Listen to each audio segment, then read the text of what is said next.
So guys, we had the chance today to meet and to talk with Lucas Colombo Carbone. We know each other probably for more than 15 years. And Luca has a very long experience and career. He was for several years head of the Advanced Design Center in Como for Mercedes, if I'm not wrong, right, Lucas? You are wrong, but the very long career made me feel a bit old, but never mind. Okay, I'm old too, come on. Anyway, Luca has a very long experience in the automotive world. He's from Argentina. And today we had the chance to participate to this amazing event where Lucas, he will explain us the approach, how to design, how to move with e-mobility, with advanced design approach on the automotive world to the airplane, aircraft design world. Because it's one of his new experience is also to be consultant for some important aircraft company, very important aircraft company. And today we have the joy to understand how the workflow from the advanced design approach works for the automotive world and for the aircraft world. So Lucas, the stage, it's only for you now. And all right. We are to see all your stuff. Okay, thank you, Michele. Hello to everyone again. For those who are just joining now, the aim of today is to let you know, as Michele just said, by coming from the automotive industry, it was a long career, a long let's say time ago that I started already, and I'm just gonna fastly go through that so that we can go to the point. But it's an experience that I would like to share to you today, and Scuola Politecnica di Milano thought it was also interesting to see exactly this, how we all as designers should not, even if we can sometimes do so, should not just focus always on one specific topic in design, because there are so many other things around us that could help us not only improve the way we project stuff, but also have new chances and swap from industry to industry, taking the luggage that you have somehow gotten in years of experience in one industry to the other. Okay, so we're going to talk a bit about automotive design, and mostly about the advanced aviation design, which is what we do mostly today.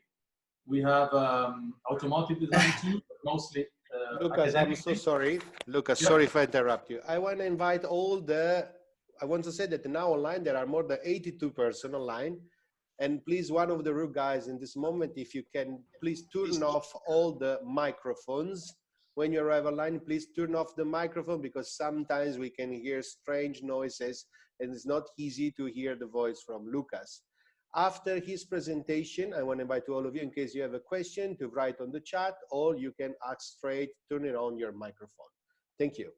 Lucas, sorry. Thanks, yeah, thanks. Yes, I was hearing some noises in the back. It will be better now. Thank you. And as I was saying, we're going to mostly talk about something which could be new for you, or for most of you, which is private aviation design. We are trying to focus now also in the commercial area, because there's a huge potential to bring fresh air of design in those areas. And we have started in another aspect, but we are quite moving into the commercial segment. Okay. Let me just start by showing you. I'm going to have to share screen now so I can show you the slides.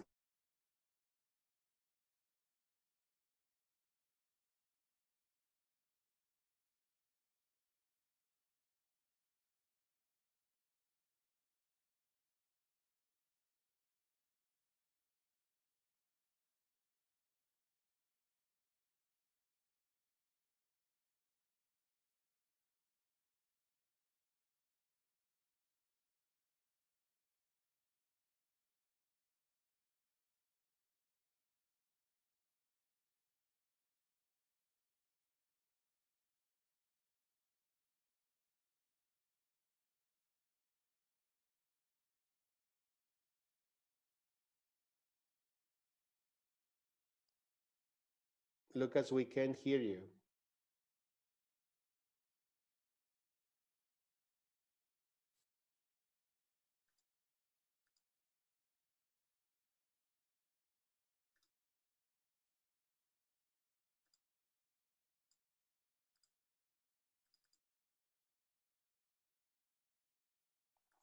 Lucas, the microphone is off.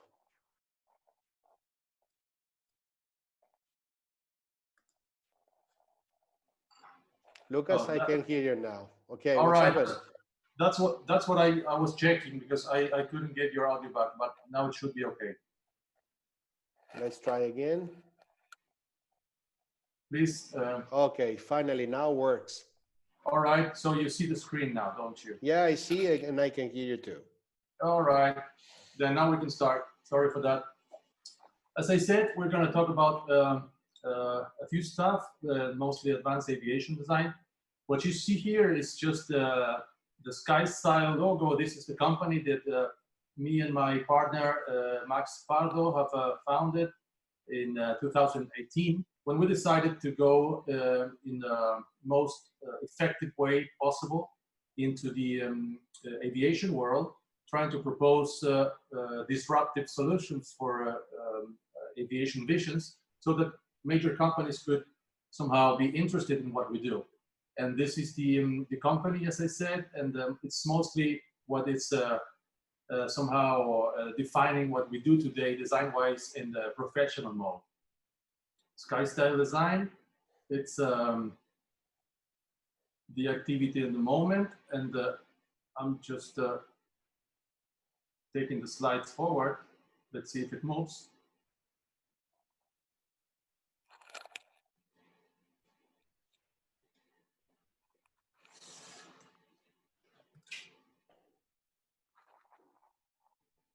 All right, something's happening. I don't know if it's the Zoom software that gets it a bit. Maybe I wanna. Maybe Luca, you can turn off just your camera in the moment that you are showing something. Yeah, the line will be better. Maybe that helps. Okay, let's see. We are also a lot of people, 85 participants there now. Okay, so it's taking a lot of streaming. Maybe for us, it's also better to turn off the cameras. Yeah, maybe. Yeah, okay. You can try. Yeah. All right, let's try everybody.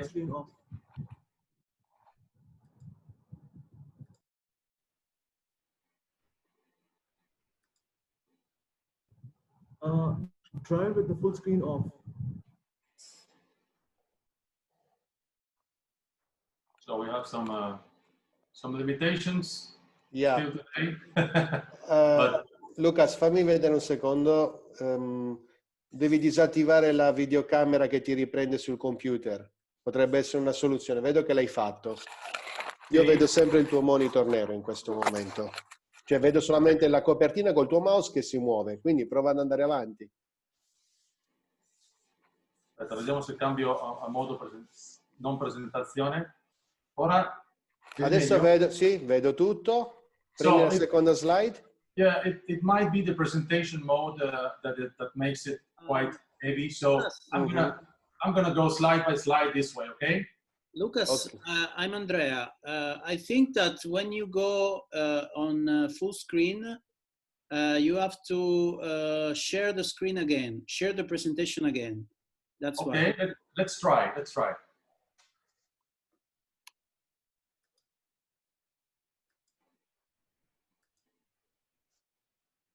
Thanks, Andrea.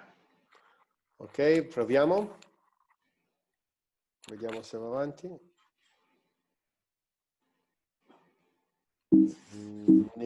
No. Niente? Niente, non va avanti. Ok, proseguiamo con quella soluzione che facevi prima e basta. Perfetto. Penso che sia funzioni quella di prima. Si vede? Sì. Zoom, ok, così è meglio. Zoom grande è meglio, va benissimo. Perfect. All right, so we will have to do it this way. I hope everybody's able to see the screen. If not, I guess, Michele, you can receive some comments and we can stop for a while. Yeah. No worries, I'm here. All right, so we are, as I said, SkyStyle as a business reality today, like one of the segments of our studio. And as you can see here, I'm gonna zoom a bit less, because there. Perfetto. We're not going to talk about myself and my CV, but it's just to let you see mostly what we are today and what I've done with Mercedes-Benz advanced design. I was responsible of design for 7 years, since 2007. After graduating in Italy as car designer, I started working for Mercedes-Benz in 2002, and before that I had some interviews in the United States, and I ended up at the design in Mercedes-Benz studio in Como with almost 14 years experience, which was an absolutely great experience because of the quantity of projects we were able to deliver, like between production and concept cars, around 23, 25 projects in those years. And it was a very, very successful team. So that's the one great thing that I took from that experience. And as you see in the lower area of the page, just these 3 logos resume more or less what my career so far is about. It was 13 years Mercedes. Advanced Design Innovation Studio is one of the other realities that we manage today, and SkyStyle. Just for you to know, this is where the studio I was working at was at that area, in that period, let's say, there were these studios from Mercedes-Benz Advanced Design, one in Yokohama, I think it's closed already, and the one from Como moved to the Blue Coast in France, and I think they have one in Shanghai now. But it's interesting to see how in that period and still today, not only Mercedes but big car companies, and not only car companies, they need to have an overall look all around the globe in different cultures, because of course they are selling their products in all the world. So it's important, and I would say mandatory, to have solutions which are thought not only for those peoples, but in the context in which these potential customers are really living and evolving lifetimes. So in Como, we developed many projects, as I said. I'm just going to show you a couple of images of some of the projects we've done, because we are not today to talk a lot about cars, nor what I've done in those periods. But we had the chance to develop show cars, interior, exterior. It's a very, very interesting exercise. It's every project like having a chance to look into the future. This is 2011, so many of these things are already very old. Although the looks that we got in that period, in that year, were already nice and like fresh design for the year we are talking about. We're talking about 2010, 2011.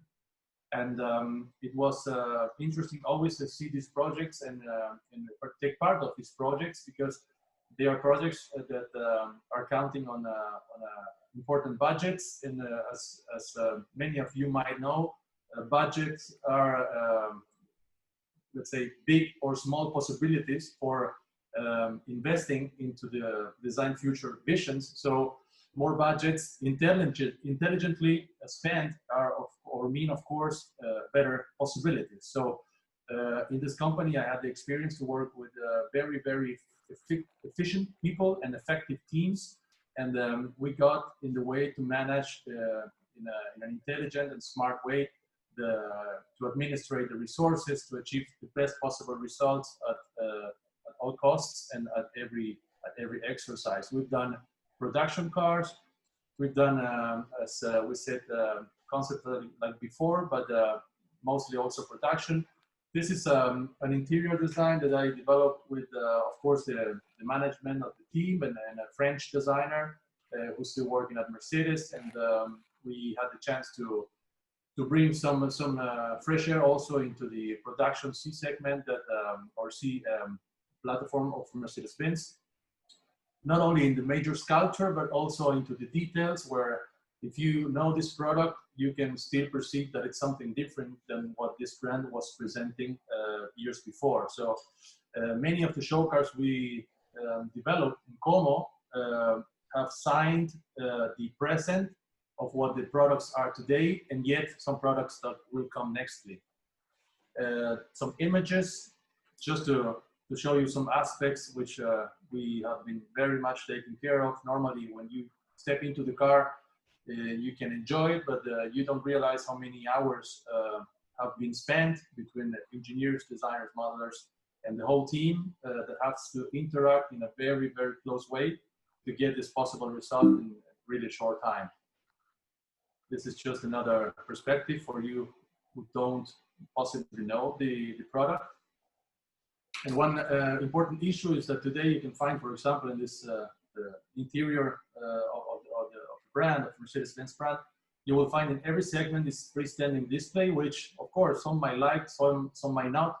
But we have developed this strategy with the models that we developed in the studio at Como in Italy, because we realized many years ago that technology for displays would have been moving much and much faster than what cars are moving as a possibility of design and engineering. So we just decided to take these components and technology off the dashboard, and like this, we end up getting this freestanding displays that you can have your own TV sets and OLED displays at home, and no longer like a very heavy boxes embedded in the dashboard. So it was an architectural change. We developed also many advanced projects, like the one for the S-Class of today that you can see. This was finished in Germany, but as many of the products, but all the major ideas and principal concepts were developed first in Como in Italy with this very expert, let's say, specified team, envisioning the future so that we can either bring it into production or get the support from our colleagues in Germany to get it into production with the proper detailing work, but making or assuring ourselves that we were going to offer something different and something visionary comparing to what we had in the market so far. I just wanted to show you these very old sketches. This is 2005, imagine. We were not even using almost Photoshop at that time. We were designing mostly with markers and pens. The possibilities were really less than what we have today. And even though they look old, it was interesting to share with you one of the experience that we had the chance to take part at, mostly myself taking care of the scale model for the advanced solution for this this car, what you know today in production. This was the previous model, let's say, and this was the car as a result of the new strategy that we defined in Como by presenting to Mr. Peter Pfeiffer, and that in that time head of design of Mercedes-Benz, 2006, 2005. Some vertical grille, like you can see from this iconical and very traditional Mercedes-Benz vehicles. And so we decided to swap from the normal and conventional inclined grille to the vertical one. You can see this is the moment in this very picture. This is where we decided to propose to the head of design a vertical grille like they had before. We didn't invent anything new, but this is the moment in which the whole strategy of the sports car in Mercedes-Benz changed since those years. So we decided to go for the vertical grille as a much more strong and characterful look, and we defined this play model just to show them the solution, and they worked it out and took it from our development in advance so that they could bring it into production. So it was a pleasure for me as a designer, as a young designer in that time, professionally to be a part of this, a very, very small part of this giant legend that such a brand could represent. So just to show you some examples, okay, and this is somehow what some projects could have been in the past. And as I said, today we are SkySide and for airplanes, of course, and Advanced Design Innovation Studio for innovative solutions for automotive industry mostly, or vehicles. And it's nice to say that here we take care a lot academically of designers who want to improve their portfolios or who want to create new ideas and projects with us. of course, it's not a design school like SPD. It's a completely different experience, but it wants to give people or designers the chance to improve their level, maybe to even then propose for SPD scholarships or for company internships. So it wants to allow you all to have a chance to improve whatever possible, wherever we can, of course, assist. We push forward projects that, of course, want to be always disruptive visions that, of course, need research and development for different brands, mostly premium brands that have the chance to spend in interesting projects.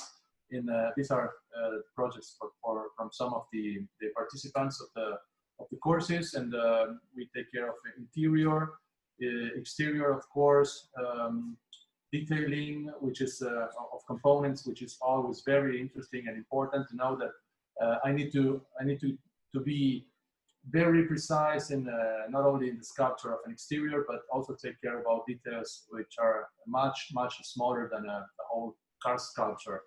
And there are many examples. I'm just going to show you a couple of those, but these are one of the last ones that we have done with a designer from the team, Nicolas Saraja. That I just saw he was in the meeting before, and the previous one with Mattias D'Amico and Juan Pablo Tazzioli. So just to name you some of them, and they represent design visions of today, which are going to be maybe old in 1 year, because every day you can see newer and newer stuff on the web and better quality and better level. But these are one of the last ones we are doing today. I can say better ones and more quality-wise improved ones.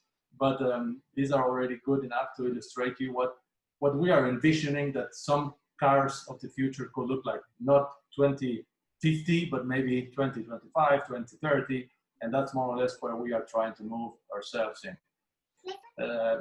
As I said, exterior, but always thinking about the interior. Nicolas has done a very nice job here, also by taking care of the details and the different situations that could happen in such a vehicle, maybe for when used by 2 people or when used by 1 people for different autonomous driving situations. You know, in the car we can put today a steering wheel or have already the chance not to, and we have to take care of the spirit and the will of sporty driving, but only when necessary. Maybe in the future vehicles, and we know already, autonomous driving will be for a certain kind of vehicle the way to go. But of course, for sporty vehicles, to have autonomous driving is somehow for all of us, or most of us, still a contradiction. So we're taking care of, if possible, of every scenario. As I said, the care for detail, even though we can always improve and we can always work even longer for every project, I think this is one example in which in one of the last projects we have done a very good job, and we can show some of the visions that we are seeing today. So just to finish this first chapter and to recap with the next one, it's nice to say that coming from this automotive design world, we all experience and learn many techniques that are useful, and mostly I would say the same ones. Not always, but mostly the same ones for many other design industries or segments. So it's interesting for us to see how whatever we have improved or learned in the car industry or in some other one to be applied in the next one. It's interesting as concept design, as sketching possibilities. These are just some very fast sketches to show the technique, so that then we can understand it's the same one for airplane design. It has many different issues, but it's just a fast way to sketch and represent, even if the design is already looking old. It wants to be a sketch which shows somehow fast way to communicate the thoughts that I might be having during the process. I'm not going to show you all of them, as I said, but whatever could be interesting for you, you could go in here and in adistudio.net and have a look inside. and then you will see the other examples. Okay, so coming from the automotive industry, as I said before, with many of our show cars or our production cars and the projects that we've been working in, it was interesting jumping to the aviation or advanced aviation world to see exactly what it was useful to take as luggage and as tools to be able to implement, and of course always with the will to improve the professional skills, but intelligently try to apply whatever we have learned in the past in other industry to bring new possibilities in a new space, new context, which was for me the aviation. We started, as I said, in 2018. So it's still new, but we got to enter, I would say, with a very firm foot in, like a very strong step into the media and into the companies. So I will show you some examples. But as I was saying, coming from the automotive industry, technique-wise, the same skills for sketching and everything that I've learned mostly for the interior design, because in airplanes you can do 99% interior and 1% exterior. Maybe you do the painting scheme or a new project, which is absolutely different from the exterior. But when you want to sell an airplane that already exists as a platform, it makes no sense to spend nor invest in design outside more than the way it's going to be painted, because of aerodynamics, engineering, and the whole things, all the things we know. It's impossible to be replanned only because you want to touch the design of a platform which has already been built and engineered. But technically, I was trying to say that it's a way to show how the techniques could be the same, so that we can get from the ideas to the sketches to the final results, as starting from a point and getting to a final result. And these are possibilities, I would say quality possibilities that we have because of the team that supports us from my partner Max, and are giving us of course the best possibilities of 3D modeling and visualization, so that we can have the best possible result to offer these proposals to the most demanding clients you can imagine. So a very nice experience was when we started in 2018. That was me and my partner, of course. In May, we had the chance to win our category in the International Yacht and Aviation Awards. It's a very important issue and situation, because we were new in the industry. We didn't have any contacts. We didn't have anyone to call to get things a bit easier for us. But it looks like we did many good things together, and people started being interested, and we had this award, which is a very important recognition in this segment. And therefore, since we won this award, we had the chance to contact certain companies and certain people who clearly told us on many occasions that we were talking the same table only because we had international recognition. So just to point out that it's important for everybody. It's not important if we won it, other people win it, and wins it, and it's just to make the point that it's important to achieve awards and stuff and situations in which you can somehow show the recognition that you have in the design segment, so that you can get and sit on the table with the proper people and the proper companies to move your projects forward. So BBJ is the company we have worked in the beginning. We are an independent studio. We are working already with different companies, but this was like for us. Sorry, this was for us the most difficult thing we imagined when we started believing in this dream of private aviation design.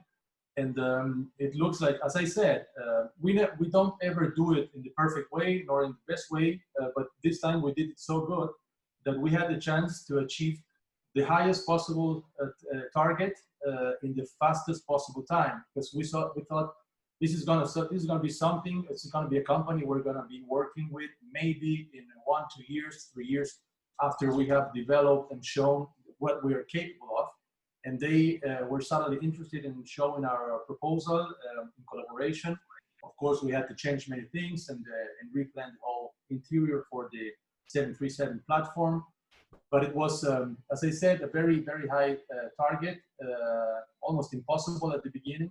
And because we did good things in the first steps, we could have the chance to start running from right at the beginning.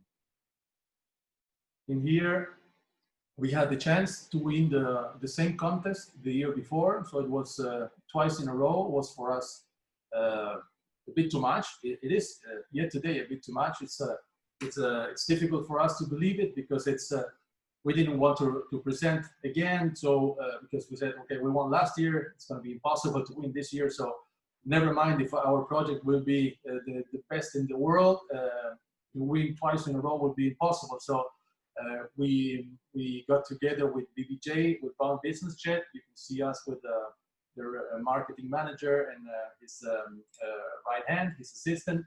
And we went together, all four, to the event at the Design Awards in Venice. And we got suddenly the surprise that we were announced as once again the winners. So it's quite a pride for us, to know that we have done again the things really good, and we have gotten this recognition. It's like a 20 categories contest with 5, maybe to 6 participants in each category, and we believed it was not going to be possible, but we said, okay, let's give it a try anyway. And the Boeing Business Jet people believed in us a lot, so they decided to go together with us for this project, and we had the best possible result once again last year. So we'll see how it goes in the next ones. This is just an image to show you how from the automotive world, in which you all know there are many show cars around the world, like Geneva, like Paris show, Frankfurt show, Detroit, Tokyo, Shanghai, Beijing. There are many, many shows around the world. Also for the aviation industry, you have to jump in a yearly calendar, maybe from Las Vegas to Geneva, and then to A-base in Shanghai, Dubai in December, Orlando in October. And it's like a yearly tour that of course takes a lot of budget and a lot of energy, but it's an important mission to get there always prepared with the best possible projects and proposals, because there's where you get the proper clients, and if not the clients, mostly you get in touch with their private pilots. So it's a very, very important issue to get in touch with their private pilots, so that they can be aware of what companies and studios are proposing, and pass this message over to their let's say to the people they are flying for. Okay. So it's an interesting tour also, sidewise or parallel to the cars show, but it's a very big industry that has also a very big global expositions scenario. And since 2019 or 18, yes, I want to show you just a few examples of articles, because as I said, we presented this concept. This was a very nice article from Paul Jackson. He's a very recognized journalist in the segment of private aviation. And I'm not going to read it all, but here I have an example here of what we are really absolutely proud about. And still today, it's really hard to believe with our first project in the industry, Rock Report, who some of you might know, it's one of the most important magazines at a certain client's level and readers level. They had this beautiful article about our project. You can find it on the web. which was saying that our job was almost damn impossible to be beaten as design quality. This is how we understood. We were doing things in the proper way, and we did hit the task and the target of bringing the different and disruptive solutions in an industry that moves much slower than the car industry and the technology industry, because it's bigger objects and let's say transportation devices. And if you go to the aviation expositions, you don't see different concept aircrafts every exposition. It's a much slower way to see newer things coming up. But we are working now with companies and who are very much willing to bring our new ideas into life. And of course, also we are designing in the best possible way their technology ideas to bring into the next year's aircrafts. Jumping to the next one, here you see once again a very important magazine. I don't have the name here, but it's called Business Jets Interior International. It's one of the let's say toughest media to get published by, and they had also very nice articles about the work we've done in the beginning. One important thing is to know, even if some of you might think that numbers are not important, well, personally, me, honestly, I never believed much in numbers and in how many likes you get in Facebook or on Instagram. Maybe for professional reasons, I understood that it is, because we got to set the record for the most liked post in the history of Boeing company. It has today like around 89,000 likes. And even though it's a big company and it has many followers, you will see that it has more likes than any other post in the history of the company. And this is translated directly in the interests of this company of keeping supporting us and investing in the work that we do, because they realize in a very pragmatic way that people take care a lot about what we are doing with them and how much people like what we are doing together. So it's a clear thing for them that they also want, I'm not saying need, but they also want and should be interested in creating new and better things together with us, because the overall recognition is very positive. Then just a couple of pictures of what the event of the awards was about. It's in a very nice location in Venice, and you get to a very exclusive and high level, let's say, event where only a few projects are admitted. And this was the day after when we were coming back with my partner in the train to Lake Como, just trying to celebrate and understand the importance of what we have achieved that day. These are just some old sketches together with some renderings, trying to show maybe marketing-wise somehow what it is what we can do, like ideas and sketches, and from there to the final result. It's in a very pragmatic way. This is the components that we won the first contest with, and as you will see, or some of you might recognize, there are some automotive lines and ways of treating materials and shapes that somehow help us bring a different look and way of interpreting things in the aviation industry. This is, for example, the first aviation industry seat that I saw, and I realized somehow what we could have done from the beginning. So lines with surfaces flow, tension and dynamism, lightness, and we tried to go from here to somewhere here. And we achieved somehow an agreement on the design we wanted, even though these are very, let's say, boring sketches, because they are lacking a bit of emotion. Honestly, they were done very fast to get the quality, but not the mostly emotions that we want as designers. But they had to be 100% clear so that modelers could understand very easily and effectively why they needed to build, because we had such a short time that I couldn't spend time as creative artist and do some nice fresh illustrations like I normally like to, but the information needed to be so accurate that I had to go in a very different mindset and develop things as accurate and precise as possible. This is a very common image, and it might sound a bit banal, but we started this concept for this aircraft interior. Let me just bring it just a go. And we started thinking about who are these people, who are the people buying this kind of aircrafts. We're talking about aircrafts that can go from the, it depends on the segments, but one of these 737 could be about 120, 130 million aircraft. And you can go from, of course, from 10 to 20 to 100 and something. But it's, for example, in this one, it's a very big aircraft. I'm going to show you then the plan view.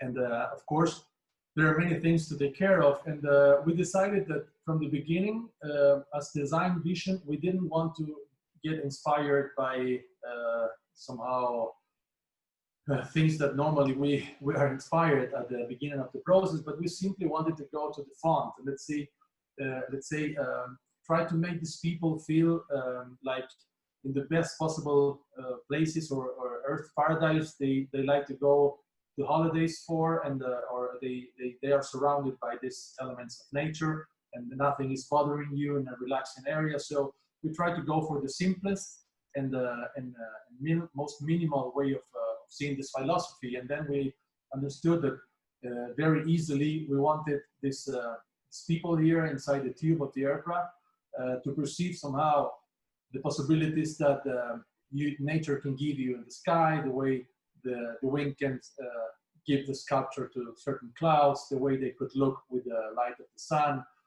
what could happen during the night and how we could express it.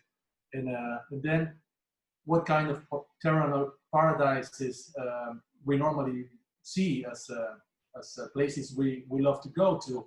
And then we decided to try to bring this down a bit towards the design possibilities, like trying to give the shape of this sand beach on a paradise in Bora Bora or somewhere like that, and how to translate that feeling into the floor or 3D floor map in the bottom of the concept.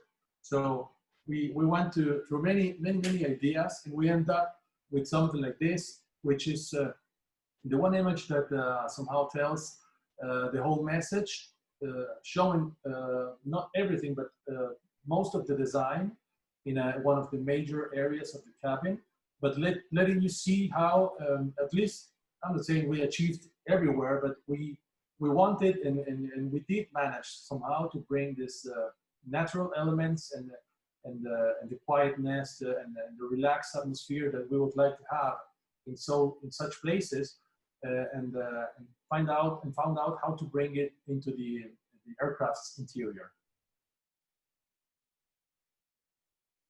Next one, of course, we needed to see exactly how we were going to treat not only the concept but also the details, materials, what to wear as hard materials, as finishing profiles, as soft materials, and we did many alternatives. Then we decided for some of those, but it's something like what we learn mostly in the vehicle or automotive industry. So it's once again one of the aspects that was very useful to bring from one industry to the other.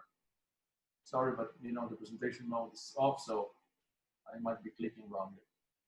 And from the general concept and these details, of course, we started just trying to realize which was the reality here. We are talking about a very big airplane with 85 almost square meters interior. And as you can see, there are many different cabin spaces. There's an entrance for the crew rest area. We have some individual main lab in the beginning. We have a kitchen right there. I'm going to show you the images, of course. And then we decided to put some of these seats, as you can see or know. I mean, you might know that these aircrafts are commercially for, let's say, 200, 210 people. And we are talking about airplanes here that could be for the same quantity, but also only designed for 11 to maybe 18 or 19 passengers, so that everyone can enjoy the space in a different way. And it has a private office, it has a private bedroom, of course, for the owner of the plane, and a master lavatory that you will see there in the back. And this was one of the challenges, because in this, it was very different to come from the interior or automotive world of design. But I did have a lot of experience of about how to treat materials, how the shapes around me are going to be. And I had the chance, because of these skills developed in the automotive industry, to imagine and to put some concepts and some lines into reality, into the real space, of course, of what this cabin was going to allow us. Because it's a big cabin that can allow you a lot, but when you have a smaller cabin, you have to think about many less things. So there were somehow some more easy aspects, but much more challenging ones on the other hand.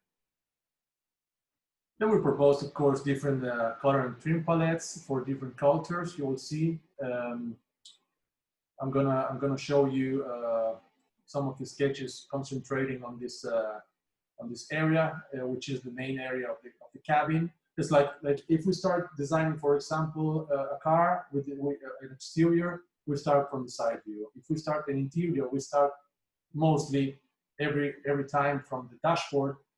Maybe sometimes on the seat, but it's mostly the dashboard. And if we start designing the cabin of an airplane, we will start thinking about the main cabin and not the toilet, not the bathroom or the bedroom or the kitchen. We define the look and the concept in the main cabin, and we go on to the other environments. And as I showed before from the sketches, we had the chance here to model in the 3D very fastly because of the capacity of the team supporting us. It's a very, very compact and powerful team called Keep Creating. You can Google it up, and I can show you for visualizations and 3D modeling. You will not find any better thing in the market, and they are offering this virtual reality possibility, which was for us highly crucial because we could design and model very fastly the major volumes and the major components, such as seats and stuff of the kitchen, for example, you can see here. And with the virtual reality, we had the chance to go through the whole cabin, like being in the cabin. And even though the design was somehow quite accurate in the spaces, we realized with the virtual reality that, for example, here in the galley, in the kitchen, we had not enough space for the head movement for the crew. So we had to move all these things, and all the volumes were showing us how to move, how they needed to be moved or changed in a way that we could improve what we could have seen only in pictures or in drawings.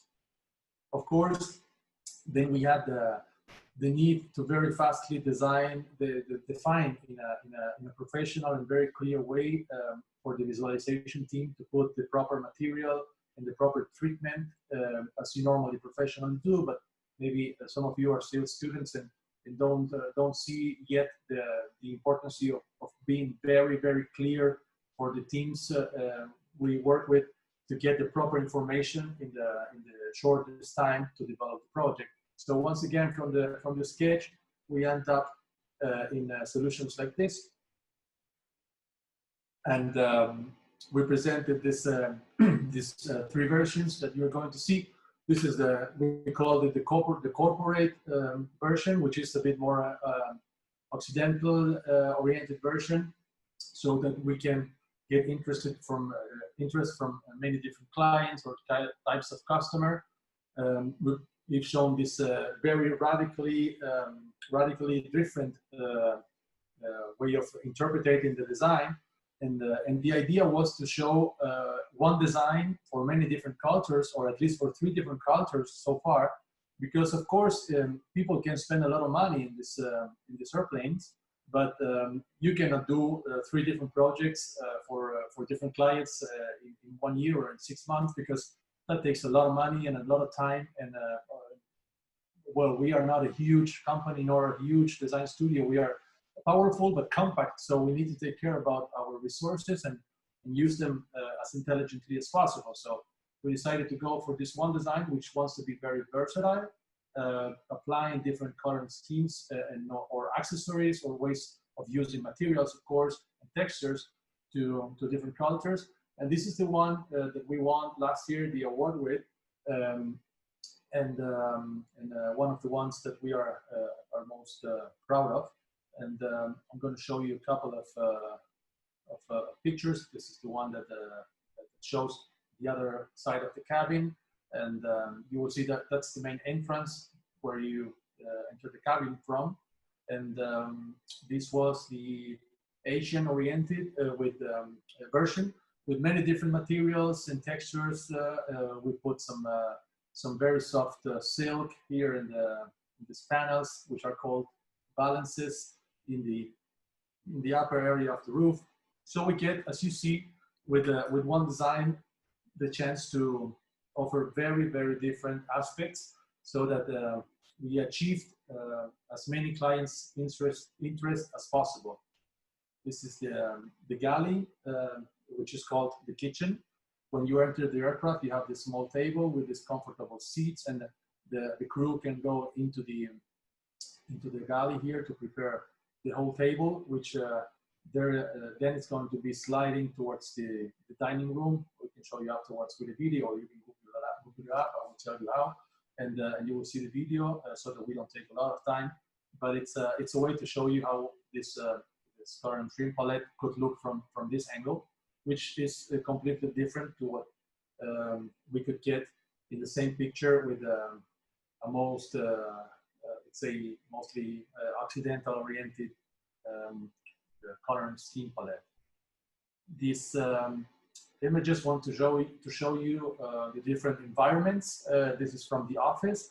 It's a very cool picture that my partner decided as a perspective, and I didn't quite much believe in it when I saw it in blank, in grayscales, but it was one of the most published one by magazines, so it hit the proper target, and it says a lot of what the futuristic envision that we want to bring inside the aircraft. That's the main office, which can be open or closed according to the privacy requirements. That's the door that leads to the bedroom, where we managed to place a queen-size bed into the very comfortable bedroom. And this was one of the major tasks for this kind of clients. And it was difficult at the beginning, but we moved stuff around a bit, and we managed to place it in a comfortable way. And then at the end, you have the lavatory, the master lab is called, the one in the tail, which is the most generous one. And you will perceive, of course, here many automotive-inspired industry that I got as fixed in that moment. Now we are doing different things, but we're talking about 2 years ago design, 2 years old design. So it's a way to show what we can show today. Of course, the upcoming projects are not yet to be published, but hopefully as soon as possible. And once again, the differences between one or the other possibility of showing it to different clients. And as you've seen, we had also the chance to design many accessories, such as this dishes for very, very interesting situations of how to enjoy different kinds of meals or food design or ways of enjoying these situations for the customers on board.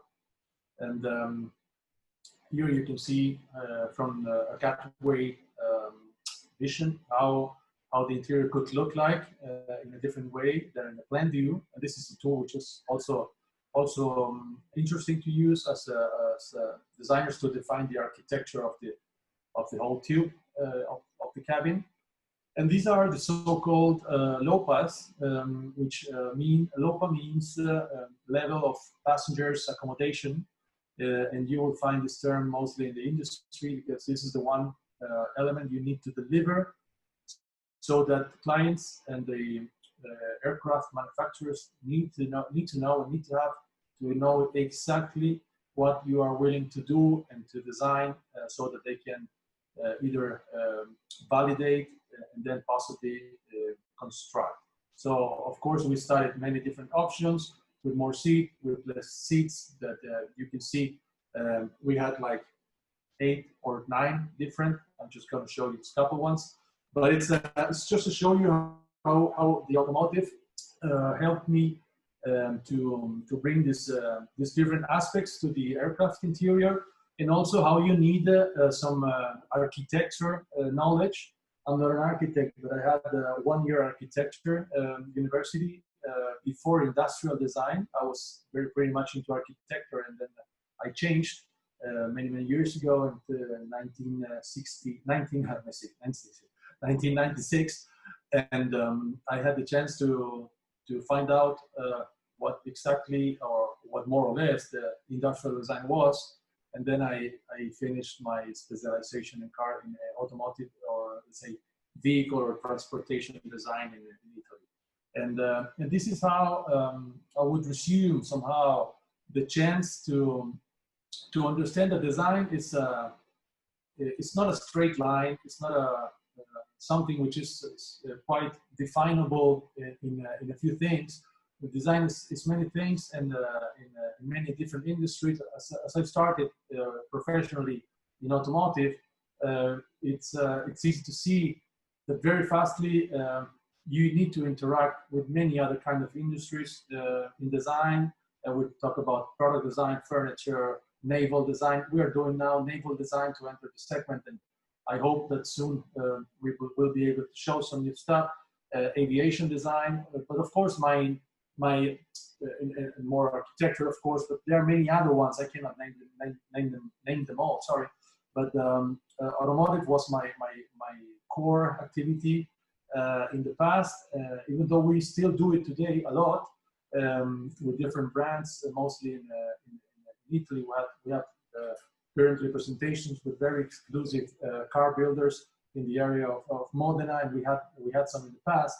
But we very strongly want to believe in this aviation, private aviation world possibility.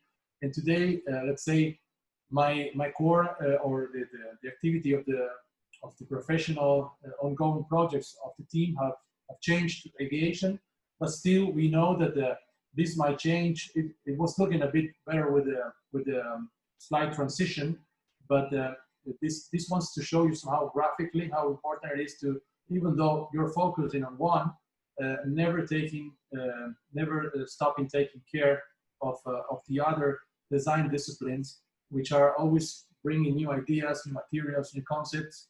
And this is the most, I'm not saying you can do design by doing this, but I'm saying that I believe that by doing this and keeping all this framed, as I try to graphically say here, like always under control as much as possible. You're not going to be able to be seeing everything every time, but as much as you have your eyes wide open and then see what's going on in the different magazines and different events and even the social media or social networks, you can find out what's the best of the latest every time in the automotive, in materials, technology, architecture, and so on. So I believe that it's not mandatory, but in my experience, because I swap also from industry to industry, and I like to design maybe an airplane as much as I like to design a chair or something else, I believe strongly that it's important to give the message, at least from my experience, that I'm not saying you must, but you should, as open-minded professional designers, concentrate mainly on one or two things if possible, but not give up taking care daily or once or twice a week about what's going on in the whole spectrum of many other activities that could make your way of seeing things as rich as possible, so you can achieve the best possible results in every project. Okay, so from my side, this was so far everything. I hope it didn't take too long, but it was a fast way to lead you through some of the experiences I had the chance to live, and some of the ones we are living today. So I hope it's a good way to transmit some of the possibilities that there are in the industry, and some ways in which you can face some ways to open the doors that you need to open to do about your future, professional future, and more what you want it to be. Okay, so thank you all again for listening, and I will leave the word to Michele. Okay? Thank you, Michele. Thank you so much, Lucas, for your amazing presentation. Really, we enjoyed all your works.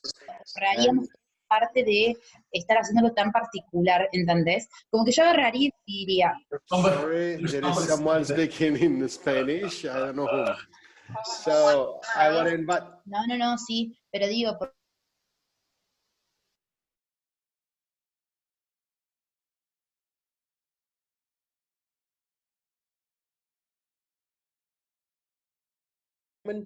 I just want to say welcome to Chris Chilcott, that is also an ex-SPD student and also aircraft designer that is joining us for this meeting today. He's live from Texas, I think. Ciao, Chris. Happy to see you again.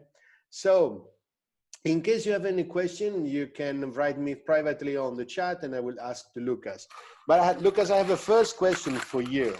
I was looking all your stuff, and frankly speaking, I see that there is a very, for me personally, I see how you bring from the automotive design world, especially from the interior design experience, your style on the aircraft seats. And in the moment that you show the slides, when you show the how was how much 5-10 years ago, probably a seat was very, very boxy. And I see now the slide 46, probably something like that.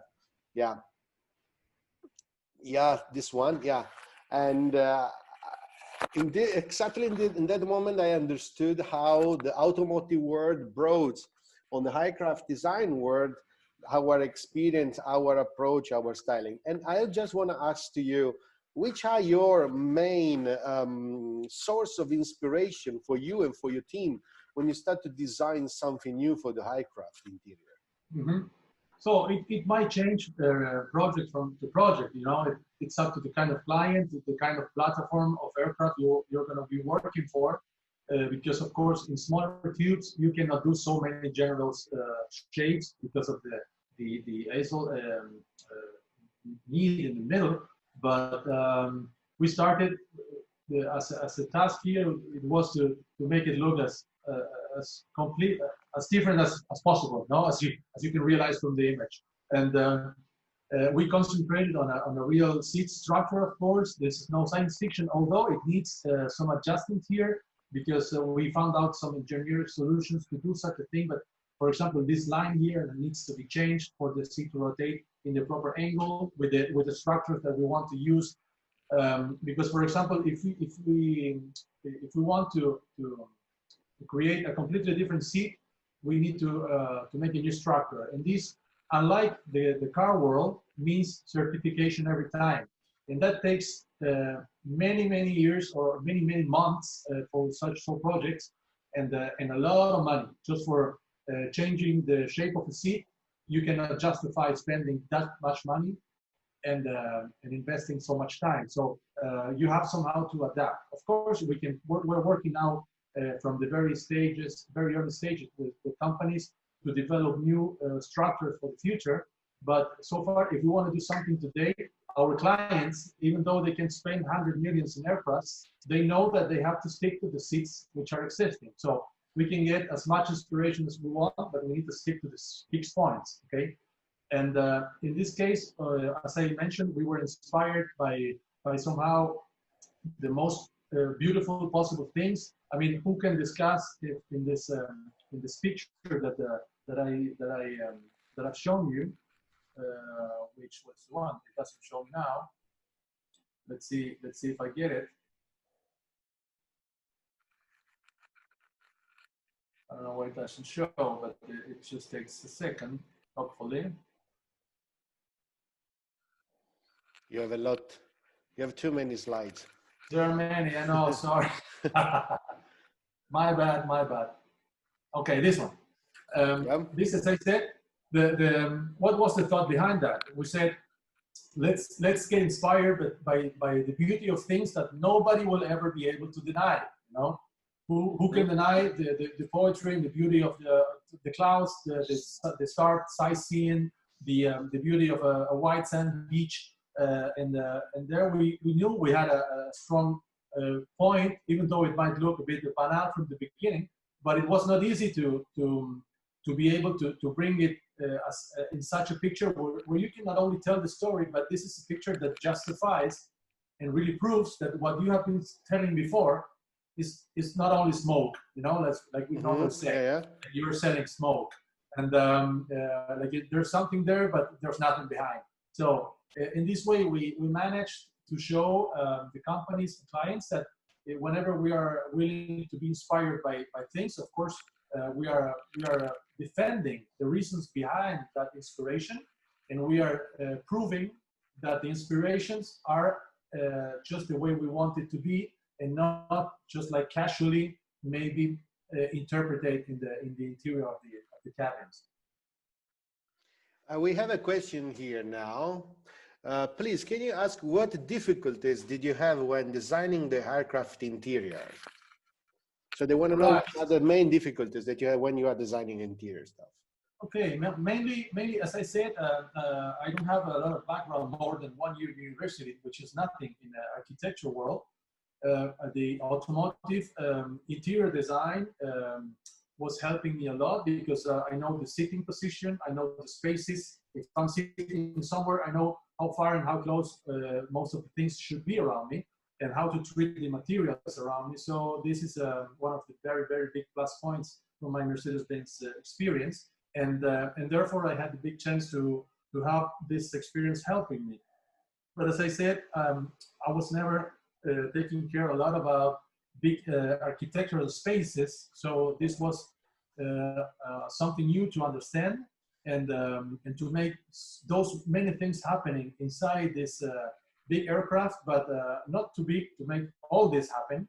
It was quite a challenge, and mostly for example, the seats position and the distances between the seats and the emergency exits. They are very, very specific, clear specifications about how many feet should you have from every seating position to the closest emergency exit, for example. Okay, things that you don't have to take care of in car design, or let's say in train. Maybe in train you do, but in some other vehicles design. So I found out in the path of this initial experience many issues that, of course, are making your knowledge richer and richer every time.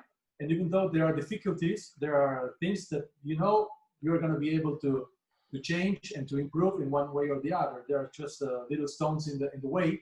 But of course, as in the car industry, we always have engineers that tell you, okay, this is impossible, and we never present that. We don't do impossible things. We don't want to propose science fictions. What we know is that if we do a new idea, it needs research and development, and it will be difficult and expensive. But it's up to, if someone wants it, only needs to pay for it. Mm-hmm. Thank you, Lucas. We receive another question. What is your priority in designing premium aviation interiors? Good layout, qualities of material user needs, or how much does the priorities apply for automotive design, and which are the differences? Well, normally it's a way of focusing on the components. Even though this is a big airplane, we are doing now smaller ones, and not because they are smaller, the quality is getting lower. I would say, and I hope that these projects, for example, we're starting now a project, and should be ready end of this year, and it will already look better and be better, if possible, everywhere, mostly, than the ones we have done before. This is always our professional task, not ours, but ours as designers.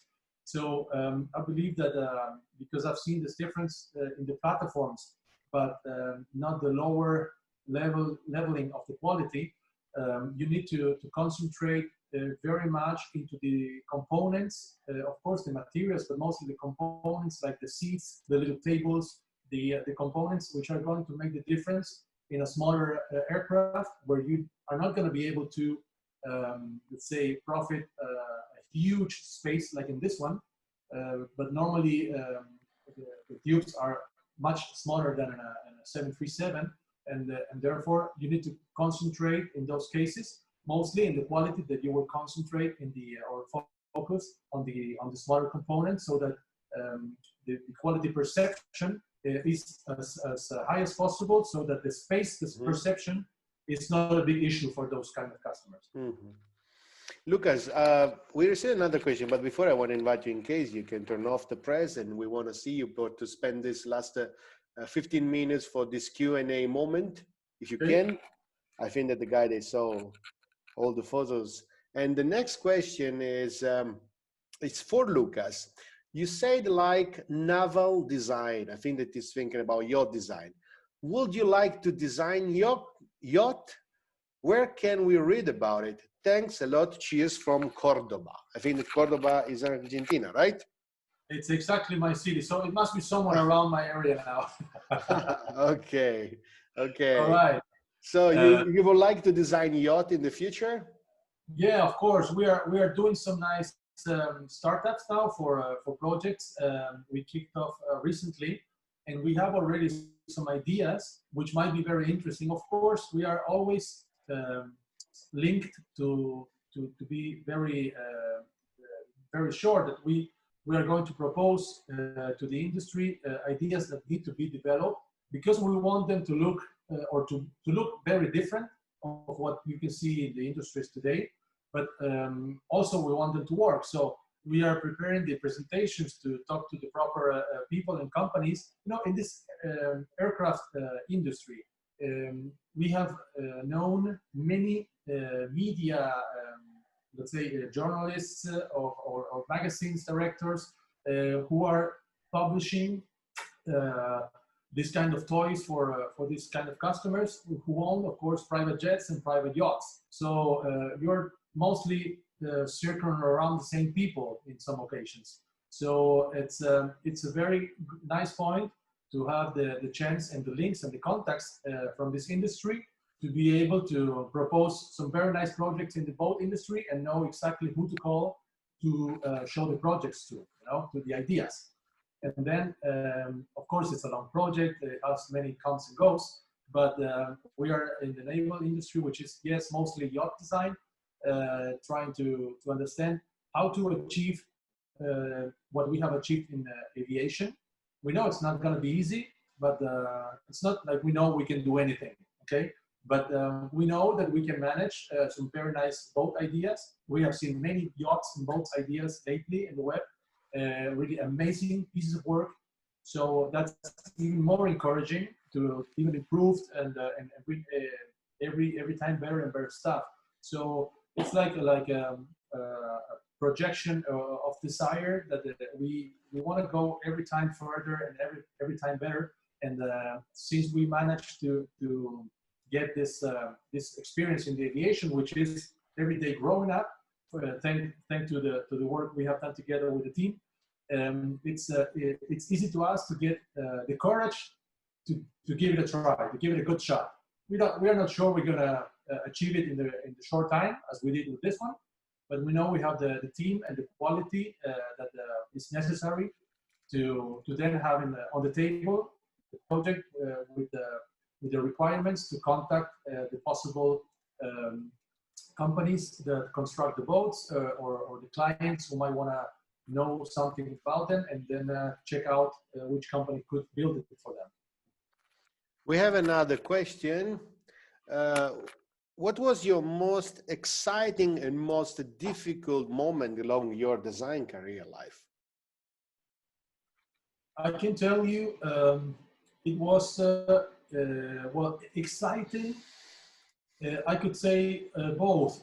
This one with the award winning and the possibility to work with Boeing business jets just like after a few months in the segment. This was like, you know, when you have an objective, a target, you think you're not going to hit in a while, and you will have to run for it, for like really pushing and against wind and waves. And we got somehow to achieve it in a very fast way. So it was like a kind of a surreal situation for us, but now we understood why. We understand now why we had this chance. And the other most exciting moment in my career before was in automotive. Of course, I like very much to work in the concept cars. But when we started, in the studio in Como, we had this very compact and powerful team, always competing with the studios in Germany, bigger teams and more possibilities for the production segments. And for example, the C-Class that I've shown you before, the interior, was the one project, the first project that we, as a satellite studio, got to manage to get into production after 8 or 9 years of trials. So it was like, for us, like breaking an ice wall after being pushing for like 7, 8, 9 years, and we couldn't believe we managed to get the best-selling car of Mercedes as in volume quantity, as a production project, because it was so far until that moment impossible. And we understood that when we got that goal, we were setting our bar wherever it was that we wanted for so hard for the previous years. Okay, great. And another question that we receive is, which are the tips that you can give to a guy or a girl that wants to work on this world? Can you please repeat? I didn't hear that. The guy, they just want to know which are the advices that you can give to a guy or a girl that they wants to work on this world. They want to play with us on this world, in the transportation design world. Okay, I believe, well, as good as I can know it, you know it, and it's a business which offers many possibilities. Now, like many people can have the chance to realize their dreams, because there are many chances. Chances are not going to come to you, so you got to go out there and look for them and make them possible. But it is an industry, not only the aircraft situation, aviation design, but the naval, architecture, whatever kind of design discipline you want to talk about. Mostly these big ones, they offer so many nice chances, but of course, because they offer nice chances, they have a lot of interest from many places and many teams and studios. So you have to be aware that the level is higher every day. The bar is set higher every time, and it's a way of realizing that the idea is only like either you give what you need to give, or you better do other stuff, because you can do design. As I said, I like designing a chair, maybe even a pen.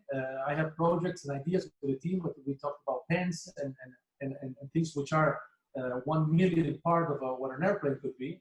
But we love designing them. We believe in the beauty of the function and form and what has been done in the history of design. So there's much to learn about or to learn from.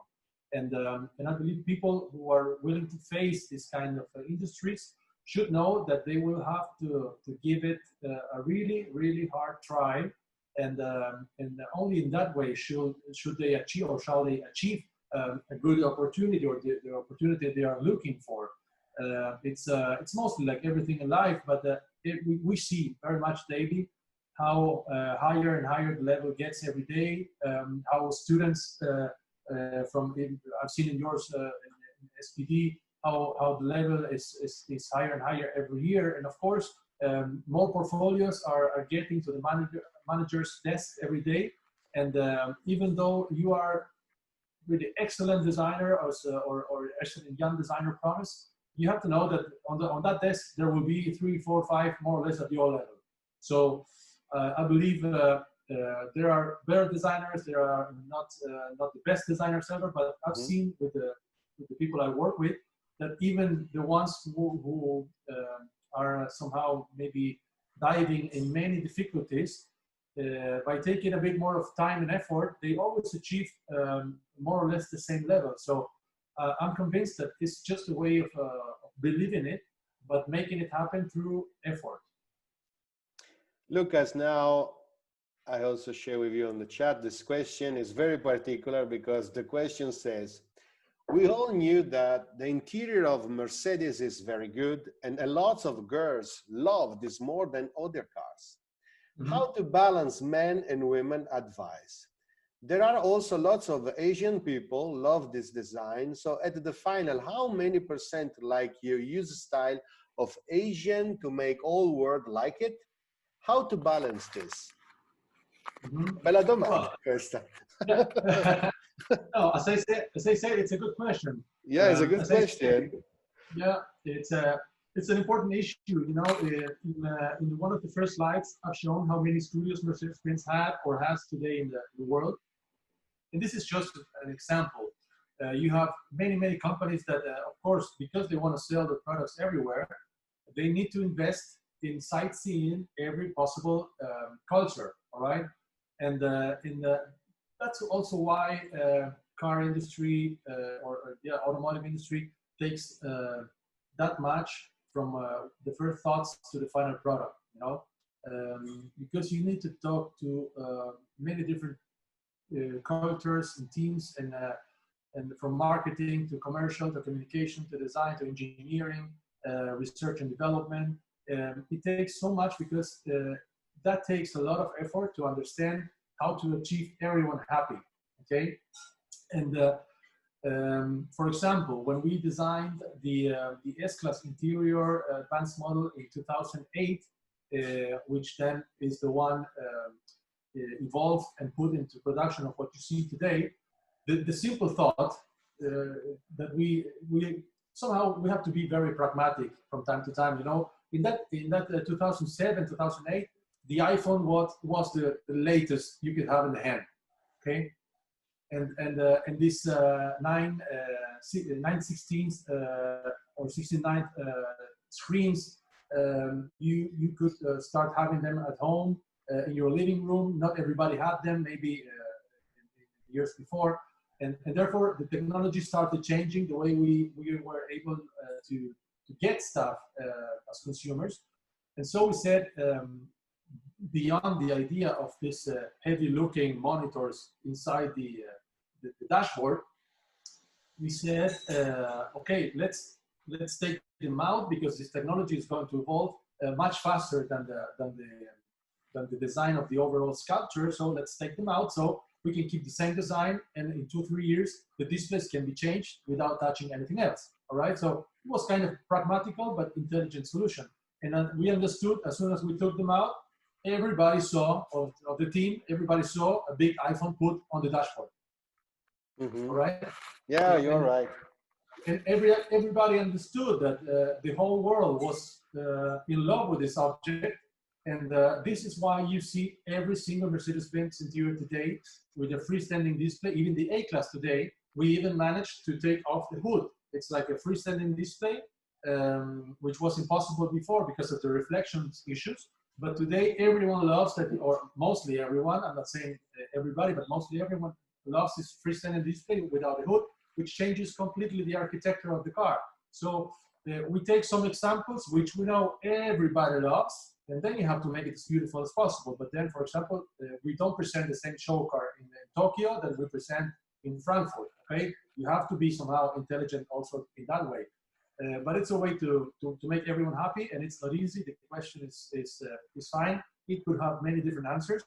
I just gave you an example of what we believe was one of the ways to achieve the result at that moment. Mm-hmm.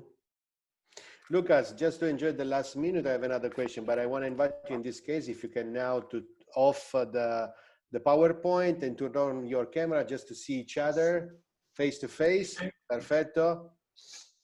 And let me switch the camera on. Yeah, perfetto. Now we can see you. Great. So, and at the moment I receive another question. How is important the approach of the digital design And what kind of workflow is carried out in your office? Digital applied exactly to the HMI and then human machine interface, the graphics, the way it's for example, in a general aspect, I think I got your question. For in the airplane, for example, also in the car, but mostly in airplanes, you know, the heavy and how heavy or the weight of the airplane is an issue, not only for certification, but because of energy consumption and the lighter you build the aircraft, the more passengers you can get, or the less you can consume. So we are trying to get rid of every possible hardware device because of mostly you will be able to do mostly everything with very small devices, which are going to allow you to have many less things around, and this will simplify design and get things simple, get things lighter, get things aligned with a philosophy that mostly these digital technology possibilities are going to lead us to or to help us. I think it's mostly the same in many industries. And we have another question is, who are the designers who inspired your professional growth? So if you have some myth along your career. I don't have myths. I did get inspired very much, but mostly by teams. Okay, it's easy to say in industrial design, who could you name? But Bruno Munari or Philip Stark. There are many names. It would be unfair not to name some of them. But from the industrial, and then I mean Olo Gandini or even Peter Pfeiffer at this time, head of the Mercedes-Benz design, was with Bruno Sacco proposing many very good things. But okay, it's Giugiaro and Pininfarina. It's very easy, you know, to say those names because they have earned to be named. But I had a more, maybe Bertone could be one that in those years did something like the Stratos or some completely disruptive examples, you know, cars you could really still fall in love today more than putting it together to any other modern car, you know. I think these are icons you can fall in love with, but I think there are so many that personally, I couldn't get like, okay, this is the one I have to, or these are the two ones that I have to follow if I want to get there, you know? I believe it's a bit more open-minded need of taking a look at the whole picture, at the whole movie, okay? Yeah, and we have another more deep question, and it's at what age did you understand that you want to become a designer? At what age? Sì, a quale età hai capito che volevi diventare un designer? Well, this was, as I said, 1996, I started architecture, so I had no intention of becoming a designer. As a child, I used to draw airplanes and cars every day. No? Like my grandma was always giving me pens and pencils and sheets of paper for me to be able to let whatever I had in mind out. And I have some drawings and some drawers that show sketches from like 3-4 years old. And then I had this dream of letting things out, and I had the chance to end up working almost 14 years with Mercedes-Benz, like the creator of the Automotive, you know. And I need to be somehow honest that not everybody is having such chances.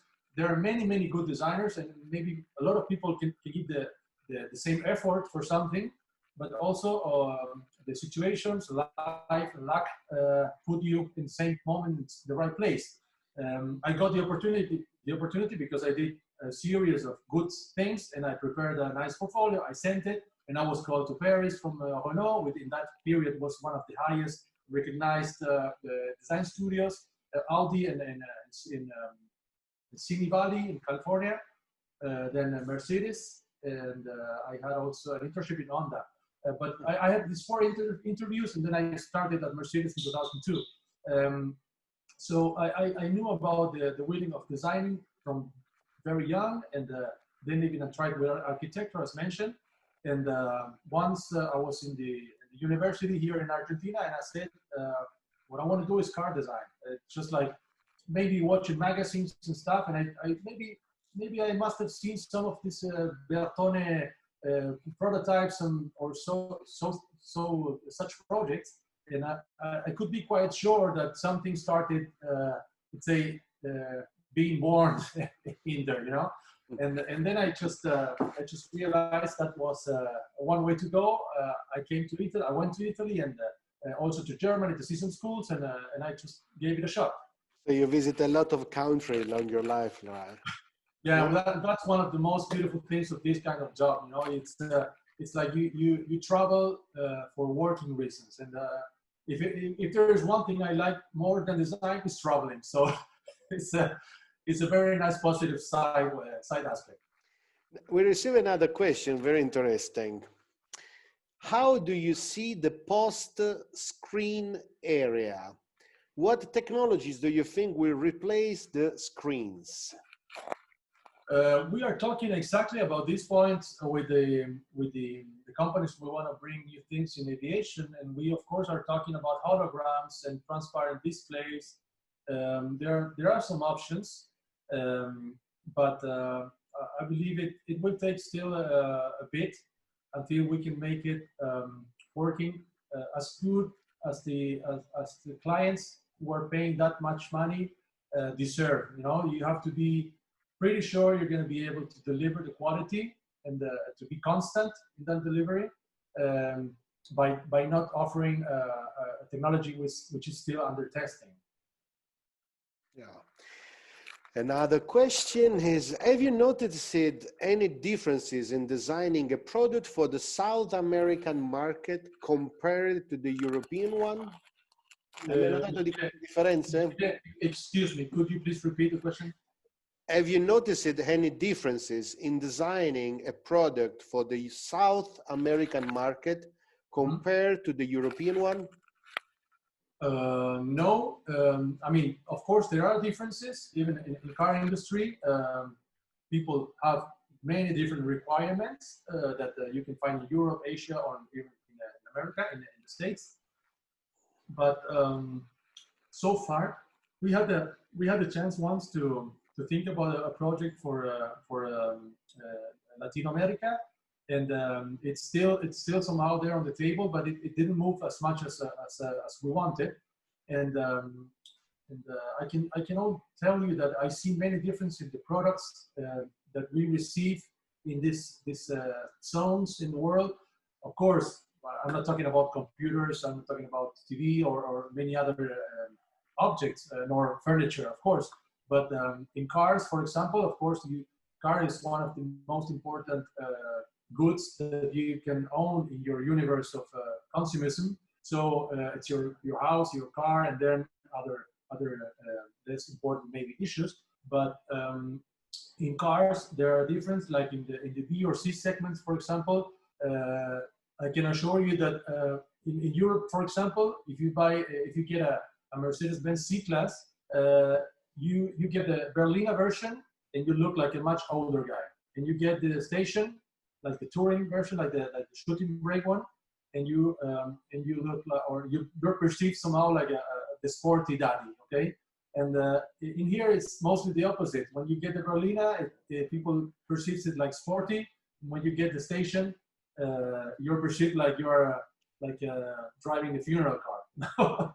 It's just one example to tell you how products are perceived, but we didn't have the chance until today to design something to be built here. Good. So it's in Italy now. It's 8 p.m. So all right. Yeah, in Argentina, what time is it now? It's 3 p.m. So I should be on a meeting in the next 2 or 3 minutes. Okay. I just let them know that I was a bit delayed, but I wanted to No, ask. that's why I was asking that. There are online this moment. Excuse me, Lucas, it's Carlos. Carlos, hi Carlos. Hey, how are you? I just sent you a message. We canceled the call because we knew that you were busy with this. We are passing that for Monday. We will talk later. Don't worry. Continue with this. Carlos, thank you. This will take, I think, 5 more minutes, but if you want to take it to Monday, no problem for me, as you wish. No, honestly, Mr. Carlos, I don't know him, but I was closing to the event now because in this moment we are more than 83 participants. There are more than 23 different countries online, and it's amazing how Zoom today connected all these persons from all around the world. So in this case, I just want to say to Lucas, thank you so much for to be online with us. Thanks for the beautiful workshop that you enjoy with the student from the 1-year course during this week. I think that me and you see you soon, I hope. And I want to say thanks to all the participants tonight for this event, to enjoy us in the future for the next design speech here in Zoom. Thank you so much. I wish you a good day, good evening, and a good morning to everyone. Ciao Lucas, ci sentiamo presto. Bye everyone. Thanks for the time. Ciao a tutti.